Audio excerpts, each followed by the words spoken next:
এবার নাম না করে অভিষেক বন্দ্যোপাধ্যায়কে এক হাত নিলেন কল্যাণ বন্দ্যোপাধ্যায়। অরূপ দত্ত এসি রুমের রাজনীতির জন্যই দল হেরেছে, কিন্তু কল্যাণ বন্দ্যোপাধ্যায় তিনি কেন এই কথা বললেন জানার চেষ্টা করব অর্ণবের কাছ থেকে।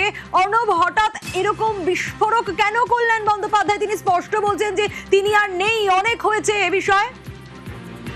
দেখো, ৪টা মে আমাদের বিধানসভার ফল প্রকাশের পর থেকে যে ব্যক্তিটিকে মমতা বন্দ্যোপাধ্যায়ের সঙ্গে সবসময় কাঁধে কাঁধ মিলিয়ে লক্ষ্য দেখা গেছে পার্টির অসময়েতে, সেই কল্যাণ বন্দ্যোপাধ্যায় আজকে সম্পূর্ণভাবে তিনি তার উল্টো অবস্থান রাখছেন। তিনি বেসুরো হয়েছেন এবং এই বেসুরো হওয়ার পেছনে কল্যাণ বন্দ্যোপাধ্যায় পরিষ্কারভাবে যাকে অভিযুক্ত বা তার নাম অভিষেক বন্দ্যোপাধ্যায়। এবং আজ কল্যাণ বন্দ্যোপাধ্যায় জানিয়েছেন এই অভিষেক বন্দ্যোপাধ্যায় যিনি এসি ঘরে বসে অভিষেক বন্দ্যোপাধ্যায় যার উদ্ধত্ত, যার অ্যাটিটিউড, যার দলের কর্মীদের প্রতি মনোভাব, এই একাধিক কারণে আর একাধিক এমপি দল ছেড়ে বেরিয়ে যাচ্ছে।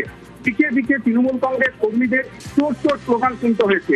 কদিন আগে অর্থাৎ গতকাল বা পরশু তিনি যখন বিমানবন্দরে দিল্লি থেকে ফিরছিলেন বলে বিমানবন্দরে এই কল্যাণ বন্দ্যোপাধ্যায় যিনি ৩৫ বছর রাজনীতির রয়েছেন বা এই সঙ্গে রয়েছেন, জড়িয়ে রয়েছেন, তাকে পর্যন্ত চোর স্লোগান শুনতে হচ্ছে শুধুমাত্র একটি ব্যক্তির জন্য, সেই ব্যক্তির নাম অভিষেক বন্দ্যোপাধ্যায়। এবং তিনি বলেছেন যে অভিষেক বন্দ্যোপাধ্যায় রক্ষা কবচের জন্য গরমের ছুটির মধ্যে হাইকোর্টে এসে তিনি এবং তার ছেলে কীর্তন বন্দ্যোপাধ্যায় এই ভ্যাকেশন বেঞ্চের মধ্যে অভিষেক বন্দ্যোপাধ্যায় রক্ষা কবচ জোগাড়ের জন্য মামলা দায়ের করলেন। মামলার শুনানি করার জন্য দিনভর বসে রইলেন, দরবার করলেন। অথচ গতকাল সন্ধ্যেতেও যিনি যে মামলা নিয়ে পড়াশোনা করলেন, রাত 12:30টার সময় তাকে বলা হচ্ছে এই মামলা তিনি লড়বেন না। এবং আজ সকালে দেখা যাচ্ছে অন্য একজন আইনজীবী এই মামলায় সওয়াল করছেন। এক্ষেত্রেই এবং তাকে এই মামলা থেকে সরে যাওয়া অভিষেক বন্দ্যোপাধ্যায়, তিনি এবং তার ছেলে কীর্তন বন্দ্যোপাধ্যায় কেউই অভিষেক বন্দ্যোপাধ্যায়ের এই ধরনের মনোভাব, এই ঔদ্ধত্য মেনে নিতে পারেননি। এবং এই ঘটনার পরই তিনি আজ স্পষ্টভাবে জানিয়ে দিয়েছেন মমতা বন্দ্যোপাধ্যায়কে এখন ঠিক করতে হবে যে মমতা বন্দ্যোপাধ্যায় অভিষেক বন্দ্যোপাধ্যায়কে নিয়ে এই রাজ্যের মাটিতে তৃণমূল কংগ্রেস চালাতে চান কিনা। যদি অভিষেক বন্দ্যোপাধ্যায়কে নিয়ে মমতা বন্দ্যোপাধ্যায় এই রাজ্যের মাটিতে তৃণমূল কংগ্রেসকে এগিয়ে নিয়ে যাওয়ার স্বপ্ন দেখেন, তাহলে সেই লড়াইয়ে মমতা বন্দ্যোপাধ্যায়ের পাশে আর কল্যাণ বন্দ্যোপাধ্যায় থাকবে না।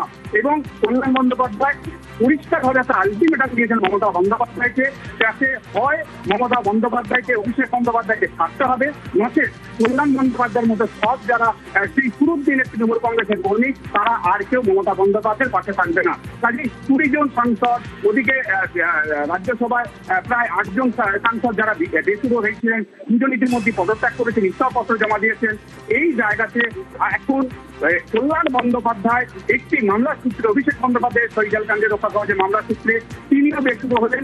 তিনিও এবার সরাসরি অভিষেক বন্দ্যোপাধ্যায় থেকে আঙুল তুলে মমতা বন্দ্যোপাধ্যায়কে আলটিমেটাম দিলেন, ডেডলাইন দিলেন। হয় মমতা বন্দ্যোপাধ্যায়কে অভিষেক বন্দ্যোপাধ্যায়কে ছাড়তে হবে, আর যদি না ছাড়েন তাহলে কল্যাণ বন্দ্যোপাধ্যায়ের মতো পুরনো দিনের কর্মীদের সঙ্গ ত্যাগ করতে হবে।